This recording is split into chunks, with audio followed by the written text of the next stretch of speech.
নমস্কার বন্ধুরা, ঝর্ণা কিচেন আপনাদের সবাইকে স্বাগত। আজকে আর একটা নতুন ভিডিও নিয়ে চলে এসেছি। পনির ভাপা করব। তার জন্য দেখুন এখানে পনির নিয়েছি। এই পনিরটা আমি কালকে বাড়িতেই বানিয়েছিলাম। বানানোর জন্য আমি এখানে কয়েকটা কাজু নিয়েছি আর পোস্ত নিয়েছি, জেকে পোস্ত। এই পোস্তটা দারুণ স্বাদ।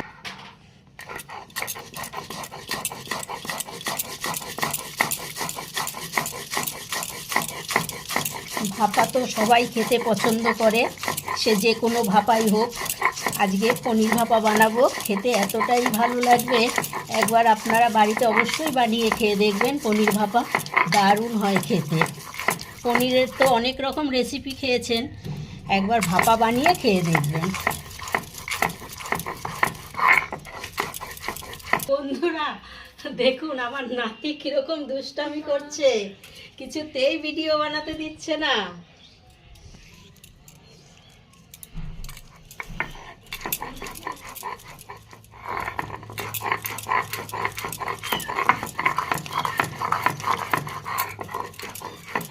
হয়ে গেছে, এইবার সর্ষে আর কাঁচা লঙ্কা বেটে নেব। দু রকমের সর্ষে নিয়েছি, সাদা সর্ষে আর কালো সর্ষে।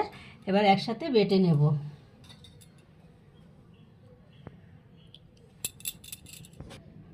অল্প একটু লবণ দেব,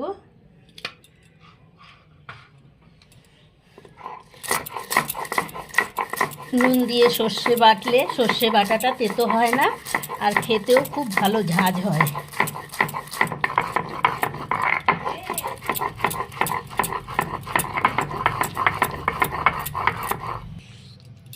সর্ষে কাঁচা লঙ্কা বাটা হয়ে গেছে, তুলে নেব।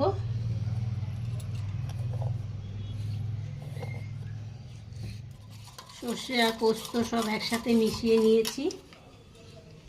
এবার অল্প একটু হলুদ দিয়ে দেব, অল্প একটু দেব লাল লঙ্কার গুঁড়ো,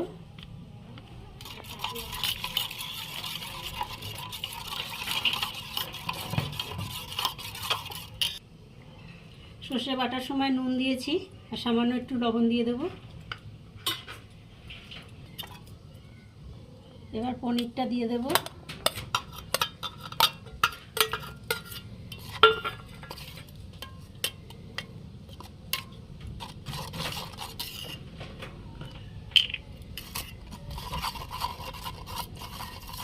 দেব 2 চামচের মতো কাঁচা সরষের তেল।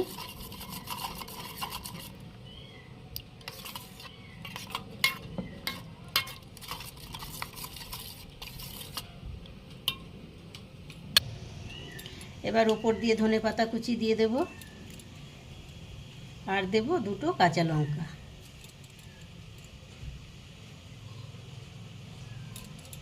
ঢাকনা চাপা দিয়ে ভাপাতে বসিয়ে দেব।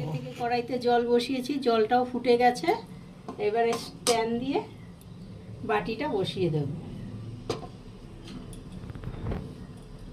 ঢাকা দিয়ে দেব।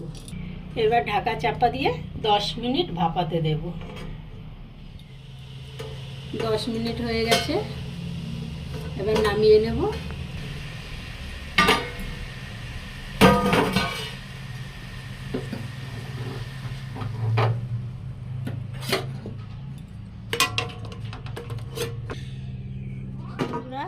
টিফিন কৌটাটা এবার খুলে দেখাচ্ছি আপনাদের। পনির ভাপা দেখুন কত সুন্দর পনির ভাপা তৈরি হয়ে গেছে একদম কম সময়ের মধ্যে। আপনারা অবশ্যই নিরামিষের দিনে এইভাবে পনির ভাপা বানিয়ে খাবেন, খুব ভালো লাগে গরম ভাতের সাথে। এই অবধি ছিল আজকের ভিডিও। আশা করছি আমার ভিডিও আপনাদের ভীষণ ভীষণ ভালো লেগেছে। ভালো লাগলে লাইক, কমেন্ট, শেয়ার।